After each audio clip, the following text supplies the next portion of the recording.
Good afternoon, everybody. I am very pleased to welcome Presidents Van Rompuy and Barroso to the White House. We have had several occasions to meet over the last year, but this is the first formal U.S.-EU summit that we've had an opportunity to have since the Lisbon summit last year. Of course, much has changed over the last year. We've seen the incredible transformations that have been taking place throughout North Africa and the Middle East.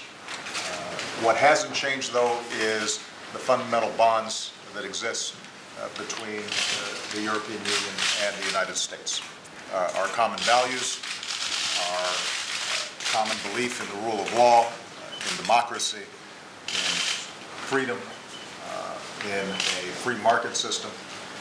All those things bind us together, as do the extraordinary economic and commercial relationships that we have and the people-to-people relationships that we have. And so this is an extraordinary and important relationship. These aren't always the most dramatic meetings because we agree on so much that sometimes it's hard to make news. As the world's two largest economies and as each other's most important trading partners, we spend a lot of time focusing on how we can continue to grow our economies and create good jobs on both sides of the Atlantic. A large part of that conversation obviously revolved around the Eurozone crisis, and Presidents Van Rompuy and Barroso have been very actively engaged with the heads of government and heads of state in Europe to try to resolve this crisis. I communicated to them that the United States stands ready to do our part to help them resolve this issue. This is of huge importance to our own economy. If Europe is contracting or if Europe is having difficulties, then it's much more difficult for us to create good jobs here at home because we send so many of our products and services to Europe. It is such an important trading partner for us, and so we've got a stake in their success, and we will continue to work in a constructive way to try to resolve this issue in the near future. And I appreciate the leadership of both these gentlemen in trying to address this in a clear and forthright way. With regard to security cooperation, we agreed to make sure that we continue to place pressure on the Iranian regime to stand down when it comes to the development of nuclear weapons, emphasizing that we continue to hope for a diplomatic resolution that allows them to use peaceful nuclear energy in a way that's consistent with their international obligations. We have a shared stake in continued progress in Afghanistan, where the EU serves as a leading donor, and next week's Bonn conference will be an opportunity to make sure our security and development agenda is sustainable. Meanwhile, with respect to aviation security, the EU has been extraordinarily cooperative, and in particular, thanks to the leadership of President Barroso and President Van Rompuy, we've been able to make progress in exchanging intelligence information that can keep our passengers safe and assure that we are preventing any kind of terrorist activity from taking place. Finally, as global partners in support of universal values, we spend a lot of time discussing how we can be supportive of the best elements of what's taking place in North Africa and the Middle East, continuing to encourage democracy, continuing to encourage transparency, continuing to encourage economic development, because we both agree that the aspirations that were expressed in Egypt and Tunisia and in Libya are not simply political issues, but they're also economic issues, and that we have to do everything we can to support increased opportunity for young people.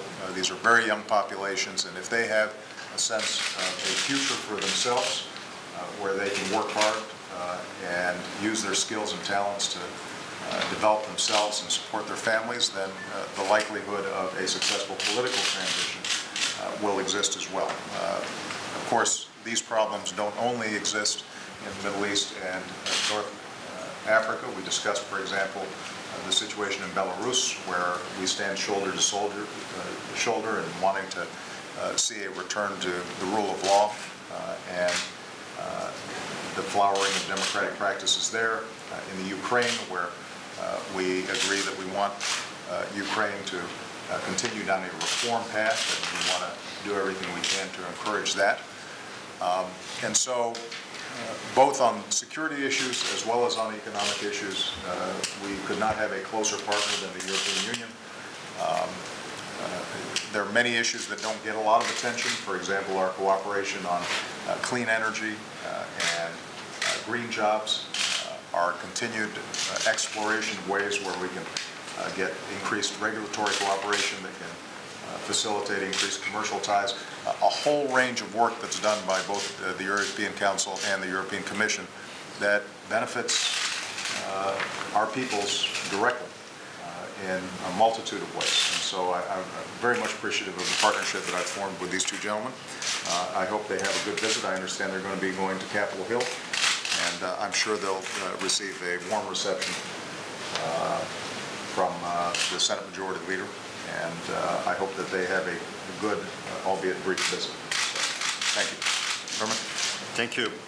Let me first thank you, Mr. President, for your hospitality you have extended to us at this time of Thanksgiving. I very much appreciated our discussions we had here in the White House today. Let me make 2 points, one on the economy and one on the international issues. First, on the economy. We, the European Union and the United States, have the strongest trade and economic relationship in the world. And we therefore both need to take strong action to address the near-term growth concerns as well as the fiscal and financial vulnerabilities in order to strengthen the world economy. It is no secret that the European Union is going through a difficult period. It is confronted with the confidence crisis aggravated by the slowdown in global economic growth.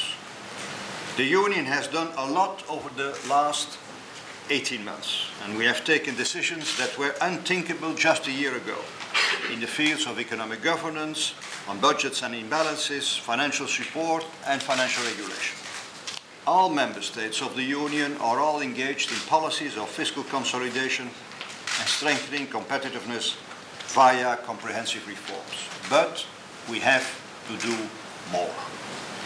We are therefore working hard on 3 fronts, dealing with the immediate crisis, the medium term, and while also establishing a sound perspective for the longer term. The 9th of December, I will present to the heads of state and government a roadmap on how to strengthen the economic union of the euro area commensurate with our monetary union. We are aiming for binding rules to ensure strong fiscal and economic discipline in all countries to go hand in hand with fiscal and economic integration, not only discipline, but also integration in the euro area as a whole. Improving fiscal sustainability is essential, but is not enough. Promoting growth and employment is a challenge we share with the United States. The European Union is following a 2-track approach on growth. We want to strengthen fiscal sustainability, while at the same time stimulating economic growth and employment by launching reforms, raising competitiveness, and deepening the Union's single market, the largest in the world. But slower global growth is not only due to the problems in the Eurozone. Others have to do their part of the job too. For instance, on exchange rate and on implementing the commitments made in Cannes, the G20 earlier this month. My second point regards the international challenges. Not since the end of the Cold War has the world seen such a degree of transformation in global affairs. And I'm happy to say that during the last 2 decades, the world is going in our direction, towards market economy and democracy. In Europe, in Latin America, in Africa, in Asia, and now in the Arab world. Sudden events and slow-moving trends bring us into a new world, in the Pacific and in the Mediterranean. And we welcome the new global governance in the G20 reflecting the growing influence of emerging countries as well as their new responsibilities. As the President said, Europe's relationship with the United States is built on shared fundamental values. This will continue to provide the basis for our cooperation and our alliance. Since the end of the Cold War, there is no East anymore, but there is still a West. The EU's priority is its neighbors, to the south and to the east. On the south, we work together with the United States in supporting the economic and political transition process in the Arab world in the wake of the Arab Spring. In Libya, European action was given full support by NATO and by the United States. We both welcome the democratic elections in Tunisia and in Morocco. In Egypt, we call for a peaceful, democratic and successful transition to civilian rule. The unacceptable situation in Syria has prompted the European Union to call on the international community to join its efforts in imposing additional sanctions. And on the east side, the EU and the US worked hard to make Russia's accession to the WTO possible. I believe this will promote world trade and support Russia's modernization. And we also agree on the need to remain actively engaged with our eastern partners in Europe and to advance their political association and their economic integration with the European Union. We, however, share the strong concern about the latest signs of politicized justice in Ukraine. The democratic aspiration of Belarusian people also needs to be met. A word on the Western Balkans. These countries belong in the European Union. We are making progress, and the EU will sign the accession treaty with Croatia next month. On Iran, we need to step up pressure. The Union is preparing new restrictive measures, and on Afghanistan, we reaffirm that the Union is engaged in the long term, even after 2014. Mr. President, let me conclude. Europe and the United States remain partners of first and last resort. Our entente cordiale was a mainstay in the past, and it will remain so in the future.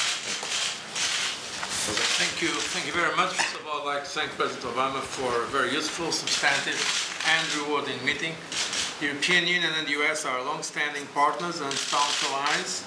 Transatlantic relationship is indispensable to tackle the common challenges that we face. We have just reaffirmed our determination to work closely together for the stability of the global economy and for the benefit of our people. I want to reassure President Obama, and also I want to reassure the Americans. Europe is going through rough times, yes, but we are determined to overcome the current difficulties. I have full confidence in the determination of the European leaders, be it member states or the European institutions, to tackle this crisis.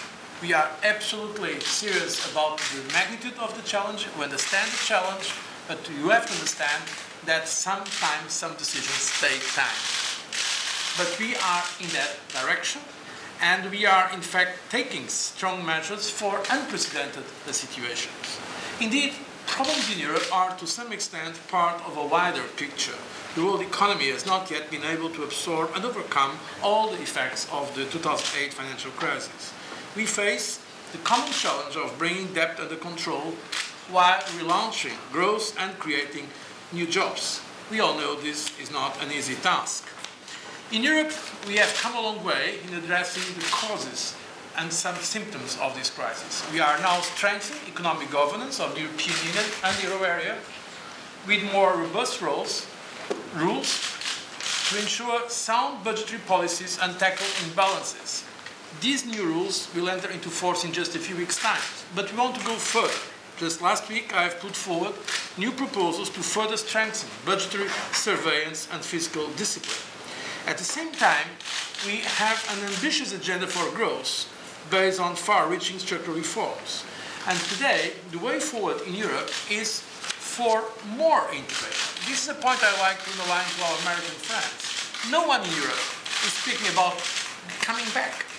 Everybody is speaking, how can we further deepen integration? In fact, I believe that we are now living one of those moments of the acceleration of history. We are seeing that in many parts of the world, in large measure because of the globalization. And Europe also is feeling this acceleration of history. That's why we have to anticipate some steps in our integration. Integration through discipline, of course, but also integration through more convergence, responsibility, and solidarity. And if there is a silver lining to all of this, it is perhaps that it has shown just how interdependent our economies now are. As President Obama, it is said, It is of fundamental interest of all of us in the world to solve these euro area problems. Therefore, we need to work ever more closely together. The European Union and the US have the largest bilateral economic relationship in the world. Together, our economies account for around 50% of the world's GDP and 1/3 of total world trade. European Union-US trade and investment generates 15 million jobs on both sides of the Atlantic. In addition, Europe accounts for approximately 70% of foreign direct investment in US, and US investment is 3 times larger in Europe than in Asia. So to help ensure that the transatlantic economy can be an engine for the recovery of the world economy, the European Union and the US have today decided to create a high-level working group for jobs and growth. On the European side, it will be chaired by Commissioner for Trade. On the American side, by the US Trade Representative. This group will examine how to strengthen the European Union-US trade and investment relationship, and in so doing, boost growth and job creation. This is indeed the first priority, growth and jobs. We have to solve the other issues so that we can relaunch growth and jobs in Europe. I believe this will allow us to further benefit from the untapped potential of our existing strong economic ties. We know that today's world is not just about economy, it is also about values and standards. The European Union and the US share a firm belief in freedom, democracy, human rights. They are the hallmarks of our societies and what binds us together.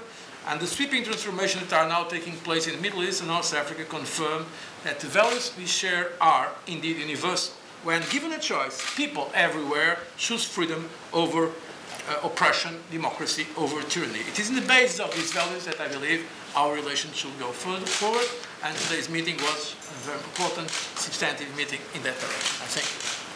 Thank you very much, everybody.